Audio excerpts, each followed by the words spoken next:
तत्व ज्ञान प्रेमियों, ज्ञान ही जीवन की सार्थकता है। भर्तृहरि ने कहा है, ज्ञान विहीन मानव बिना पूंछ और सिंह का पशु है। ज्ञान की तलवार से ही हम अज्ञान को काट सकते हैं और उस अवस्था में जाएंगे जिसे मोक्ष कहते हैं। मधु से भी वो मिश्री है, मधु से भी मीठा है और समुद्र से भी गहरा है, जिसे पा लेने के बाद हम पूर्ण भाव में जीते हैं।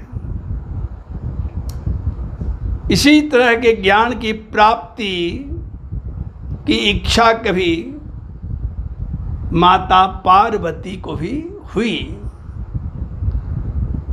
माता पार्वती अपनी सहेलियों के साथ बैठे हुए थे। इसी बीच बीना बजाते हुए नारद जी आए। नारद जी ने कहा, आप लोग बहुत हंस हंस कर गप कर रही हैं, लेकिन आपको पता नहीं है कि आपके पति कितनी प्रेमिकाएं रखे हुए हैं। आपका तो कोई वैल्यू ही नहीं है उसमें। कहा कि कैसे? तो कैसे पूछती हैं? उनके गले में मुंडमाल देखती हैं? तो हाँ, रोज देखती हूँ। वो किसका मूड़ी है? जितनी उनकी प्रेमिकाएं पहले हुई हैं उन सब का मुंड उन्होंने पहन लिया है। आपकी वो सब सौतन हैं। पार्वती जी को यह अच्छा नहीं लगा और जिज्ञासा बढ़ गई। सखियों को उन्होंने विदा करके और एक कोने में जा करके वो बैठ गई। बैठ जाने के बाद बहुत ही दुखी थी। कोप भवन में शिव जी आए। शिव जी ने कहा कि आप इस तरह से क्यों सब बाल गिरा करके और बहुत दुखी होकर के बैठी हुई हैं? तो मेरी किस्मत में ही दुख है। मैं केवल आपको भजता हूँ, आपके लिए प्रार्थना करता हूँ, आपको पति में पाने के लिए कितना मैं कष्ट करती हूँ, और आप चलते हैं हमारी सौतन का मुंडमाल पहनते हुए। शिव जी मुस्कुराए और कहा कि ये सौतन का नहीं है। आप जब जब जन्म लेती हैं उसके बाद मरती हैं तो आपका मुंड मैं पहन लेती हूँ। सारे के सारे आपका मुंड है। तो पार्वती जी ने पूछा कि क्या मैं मृत्यु में ही हमेशा रहूंगी? और जब मृत्यु होती है तो आपको पाने के लिए हमको घोर तपस्या करना पड़ता है, पत्ता खाकर रहना पड़ता है, धुआं पीकर रहना पड़ता है, बाघ है और शेरों के बीच में रहना पड़ता है। हर जन्म में हमको इतने कष्ट आप देते हैं, तब जाकर आप प्राप्त होते हैं। मुझको भी अमर कीजिए। अब हम नहीं बार बार जन्मेंगे, मरेंगे और घोर तपस्या करेंगे आपको पाने के लिए। शिव जी ने कहा, अमर होने से कोई फायदा नहीं है। बार बार नया नया शरीर लेकर आती हैं तो मुझे बड़ा अच्छा लगता है। तो आप क्यों नहीं आते हैं? तो मैं अमर हूँ, मैं शाश्वत हूँ, मैं चिरंतन हूँ। कोई दुनिया की शक्ति मेरा सामना नहीं कर सकता है। लेकिन आप महामाया हैं। तो कहा कि ये सब नहीं सुननी चाहती, मैं भी अमर होना चाहती हूँ, और मुझे भी आप वह कहानी सुनाइए जिससे व्यक्ति अमर हो जाता है। पार्वती जी के आगे शिव जी को घुटना टेकना पड़ा और उन्होंने कहा कि ठीक है, अगर आप अमर कथा सुनना चाहती हैं तो हमें बहुत सावधानी से सुनना होगा, इसलिए मैं आपको जहाँ ले चलता हूँ वहाँ चलिए। जब वहाँ से चलने लगे तो एक गुफा की ओर जाने लगे और सबसे पहले उन्होंने नंदी को पहलगांव में छोड़ दिया कि तुम यहीं रहेगा, उस कथा में किसी को नहीं जाना है। और चंद्रमा को चंदनबाड़ी में छोड़ दिया कि तुम यहीं रहना। गंगा को पंच तरणी में छोड़ दिया और सांप को कहा कि शेषनाग में रहना, तुम लोग कोई मेरे साथ नहीं जाएगा। और जब आगे बढ़े तो उन्हें पसंद की एक गुफा दिखाई दी। उस गुफा में बाबा बैठ गए और त्रिशूल को आदेश दिया कि अगर कोई जीव चींटी तक मिले तो उसको तुम खदेड़ दो या भस्म कर देना, क्योंकि मेरी ये कथा यदि कोई और ज़्यादा सुनता है तो सृष्टि में व्यतिक्रम आ जाएगा। व्यतिक्रम नहीं आनी चाहिए। और अंदर पार्वती जी को माइंड सेट कर दिया कहानी की ओर।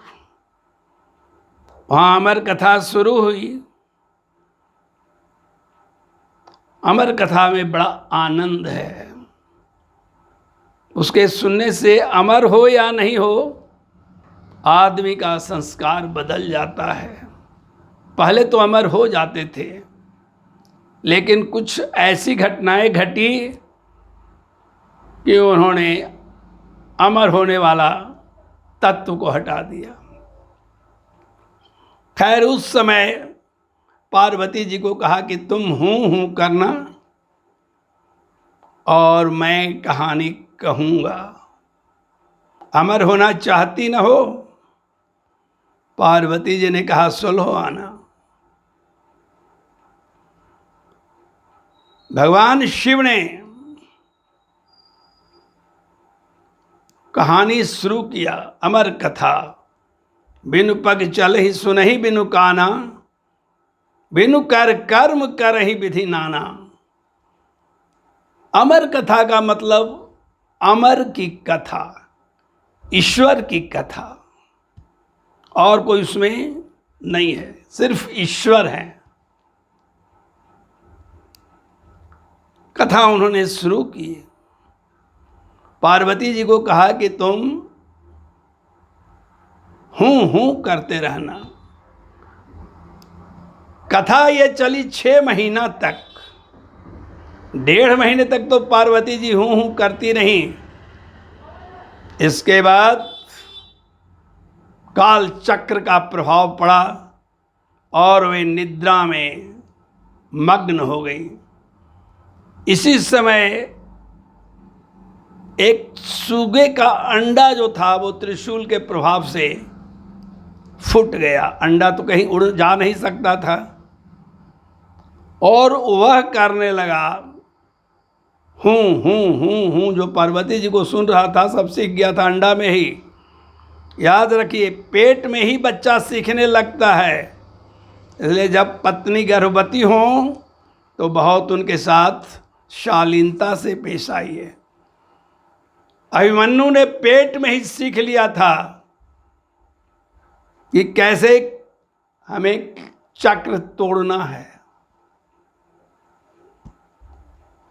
उस सुगा भी सीख लिया था हूँ करना, और वो करने लगा। 6 महीना पूरे होने पर भगवान शिव ने पार्वती जी से पूछा,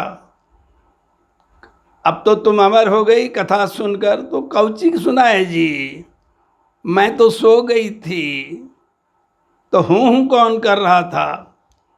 भगवान की नज़रों से कौन बचेगा। देखा तो देखा कि एक सुगे का बच्चा है, अपने मृगशाला को हटाए तो देखते हैं कि दो और जीव वहां पर हैं, उजले उजले कबूतर। लेकिन वे इतने छोटे थे कि वे तो उड़ भी नहीं सकते थे। लेकिन सुगा उड़ने लगा और बाबा का त्रिशूल पीछा करने लगा।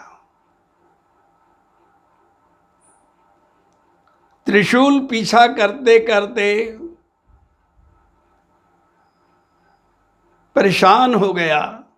लेकिन शुक जो है उड़ते उड़ते विष्णु के पास गया रहम की भीख मांगने। विष्णु ने इनकार कर दिया कि मेरी ताकत नहीं है कि मैं उनके त्रिशूल से तुम्हारी रक्षा करूं। मुझे याद है पातालपुरी में किस तरह से बाबा ने मुझे मारा था, जब मैं दैत्यों की पत्नियों से आसक्त हो गया था और बहुत दैत्य पुत्र पैदा कर दिया था। तो बैल बन करके गए थे और अपने सिंह से इतना मार मारा था, मुझे याद है। मैं और नहीं चाहता हूं कि मेरे ऊपर आक्रमण करे, इसलिए आप यहां से चले जाओ। जान बचाने के लिए जीव कहाँ नहीं जाता है। ब्रह्मा के पास पहुंचे, वहां भी सूक को ब्रह्मा ने कहा कि मैं तुम्हें नहीं बचा सकता हूं। क्यों? क्योंकि मेरा तो 5 मूड़ी था। एक मूड़ी एक छोटी सी बात खाली कह दिया कि शिव को भी मैंने ही रचा है, इस पर काट लिए थे। आज मेरा 4 मूड़ी है। मैं नहीं बचा पाऊंगा और कोई नहीं बचा पाएगा शिव के त्रिशूल से। दौड़ते दौड़ते वह सुगा चला गया। व्यास जी की पत्नी उस समय गोदावरी में स्नान कर रही थी। जैसे ही जम्हाई लिया कि सुक उनके पेट में चला गया और चला गया तो 12 साल तक नहीं निकला, क्योंकि उसे भय था बाबा के त्रिशूल से। लेकिन एक दिन वेद व्यास ने कहा कि तुम बाहर निकलते हो कि मैं जल से तुमको भस्म कर दूं। तो कहा कि हम निकल सकते हैं, आप चले जाइए कैलाश और भोले बाबा से मेरे लिए अभय दान मांग कर चले आइए।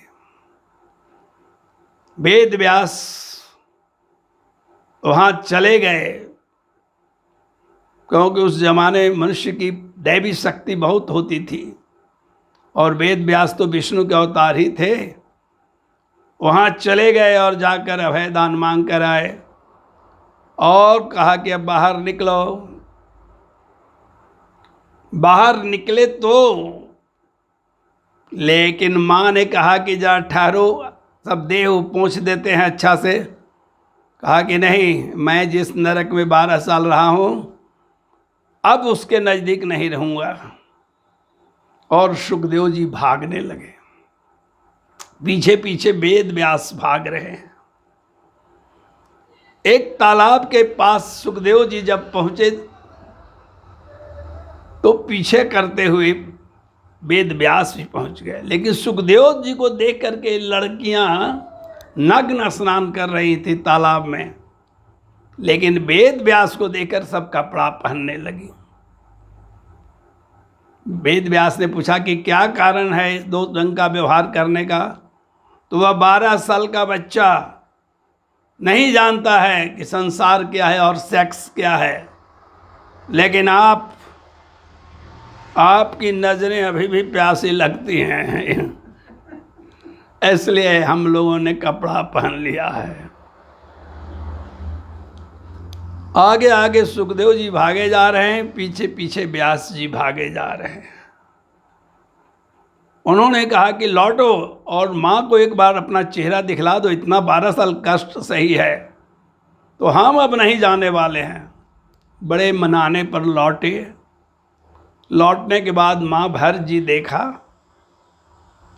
बड़े सुंदर थे, पूरा शरीर बिल्कुल सूगे की तरह हरा, ओठ बिल्कुल लाल और बड़ी सुंदर थे देखने में। आगे चल करके सुखदेव जी ने कहा कि मुझे ज्ञान की प्राप्ति करनी है। अमर तो मैं हो गया हूं, लेकिन ज्ञान नहीं मिलेगा तो कोई मेरा पूछ नहीं रहेगा। मेरी पूछ होनी चाहिए, मेरी इज्जत होनी चाहिए। तो उन्होंने इन्हें भेज दिया ज्ञान की प्राप्ति के लिए। राजा जनक के बाद मिथिला के नरेश के पास भेज दिया। मिथिला के नरेश उस समय अपनी पत्नी के कंधे पर हाथ रखे हुए थे और विदेह अवस्था में थे। सुखदेव ने देखा, कहा कि इनसे ज्ञान लेंगे, देखिए तो एक हाथ कहाँ रखे हुए हैं, इनसे मैं ज्ञान लेने वाला नहीं हूं। और वे लौट गए। वेद व्यास ने कहा कि क्यों लौट गया, तो मैं नहीं उनसे लूंगा, वो क्या ज्ञान देंगे, वो सांसारिक लगते हैं। लेकिन वेद व्यास ने दूसरी बार भी भेजा उन्हें, और इस बार राजा जनक से जब भेंट हुई तो वार्ता हो ही रही थी कि पूरे महल में आग लग गई। राजा जनक तो ऐसे ही वार्तालाप करते रहे, लेकिन सुखदेव अपनी पोथी संभाले और भाग चले। राजा जनक ने कहा, कहाँ जाते हो? तो 2 ठो किताब है, वो जल जाएगा, वो कपड़ा पहनने के लिए से वो जल जाएगा, तो मैं कहाँ जाऊंगी, क्या पहनूंगा फिर? राजा जनक बहुत समझाए, लेकिन सुखदेव जी भाग गए। थोड़ी देर के बाद आग बुझ जाती है, और जैसा महल था वैसा ही था। सुखदेव लौट करके आ गए तो कहा कि तुम्हें इस अवस्था में ज्ञान की प्राप्ति नहीं होगी जब तक संसार की चिंता रहेगी। सार तत्व की प्राप्ति के लिए संसार को भुलाना पड़ता है। मैं गृहस्थ आश्रम में हूँ, बाल बच्चे भी हैं, फिर भी मैं विदेह अवस्था में रहता हूँ। देखो आग लगी हुई थी भयानक, लेकिन मैं नहीं उठा, क्योंकि मैंने सोचा था कि यदि मुझे जलना होगा तो मैं जलकर मर जाऊंगा। मेरी सारी किताबें जल गई, लेकिन मैं नहीं उठा। और तुम अपना एक पोथी पत्रा के लिए और एक लंगोटी के लिए भाग चले। अगर जल ही जाता तो हम थे ना, देते नहीं। सुखदेव को आज विश्वास हो गया है कि महानतम गुरु में से एक हैं, और उनका शिष्य बन करके ज्ञान की प्राप्ति की और फिर लौट गए। बाद में सुखदेव जी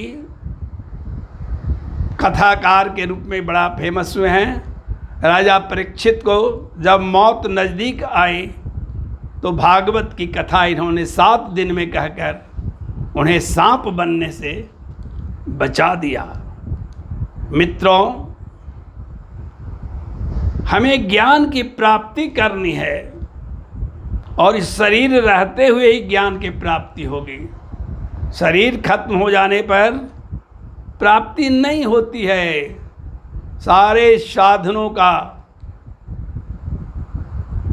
कोई महत्व नहीं है, शरीर का साधन का सबसे बड़ा महत्व है। खलु धर्म साधनम, यही तो धर्म का साधन है। इस शरीर को रहते हुए हमें ज्ञान की प्राप्ति के लिए अथक प्रयास करना चाहिए। ज्ञान की प्राप्ति जब हो जाती है तब ये संसार एक स्वप्न दिखता है, और हम परमानंद में गोते लगाने लगते हैं। तुलसी जी ने सही कहा, यही तन के फल विषय न भाई, स्वर्ग स्वल्प अंत दुखदाई। अंत में दुखे मिलेगा। इसलिए हमें ईश्वर की प्राप्ति का लक्ष्य रखना चाहिए। मानव जीवन का यही उद्देश्य है, और वह अमर कथा और कुछ नहीं, ईश्वर की प्राप्ति का ही एक बहुत मंजा हुआ रास्ता था। लेकिन पार्वती जी तो अमर नहीं हो सकी, लेकिन एक सूक और 2 कबूतर अमर हो गए। इन्हें अमृत प्राप्त हो गया। अमृत प्राप्ति ही नहीं हुआ, पिछले जन्म में सुखदेव जी राधा के निकुंज में बोलते रहते थे, राधा राधा राधा। श्री कृष्ण ने सुना तो कहा, बहुत अच्छा बोलते हो, लेकिन राधा ने कही कि मेरा नाम नहीं जपना, से बोलना श्री कृष्ण श्री कृष्ण। श्री कृष्ण ने कहा कि नहीं, केवल राधा राधा बोलो। इस प्रकार पूर्व जन्म के आधार पर सुखदेव जी को ऐसा ज्ञान मिला, ऐसा अमृतत्व मिला। पूर्व जन्म बहुत मैटर करता है। इन 2 कबूतरों का भी पूर्व जन्म था, जिसने महाकाल के सामने अमर कथा को सुनने के लिए बाध्य कर दिया। हमें अपना जन्म बहुत सोच समझ करके लेना है, और वो तभी संभव है जब हम जीवन के कर्मों को फूंक फूंक करके चलेंगे, करेंगे। अन्यथा हमें कभी भी 84 के चक्कर में पड़ना पड़ेगा। कुत्ता बिल्ली बनना पड़ सकता है। जब राजा भरत हिरण बन सकते हैं, राजा नरी गिरगिट बन सकते हैं, तो हमारी और आपकी क्या औकात है। राम ने बाली को मारा, लेकिन बाली अगला जन्म में बन गया शिकारी। स्वर्ग कहाँ गया? भगवान के द्वारा मारे जाने के बाद जरूरी नहीं कि आप स्वर्ग जाइएगा, एकदम जरूरी नहीं है। आपको पुनर्जन्म में अपने कर्मों का फल भोगना पड़ेगा। और श्री कृष्ण ने, राम ने बाली को मारा था, तो बाली शिकारी बनकर श्री कृष्ण को मार दिया। पुनर्जन्म का अपेल सिद्धांत है। इसलिए मानव मात्र को चाहिए कि अगला जन्म बनाने के लिए हम अच्छा कर्म करें, और कर्मों के द्वारा ही धीरे धीरे मोक्ष की प्राप्ति हो जाएगी। प्रेम से बोलिए शंकर भगवान की जय, सुखदेव जी महाराज की जय।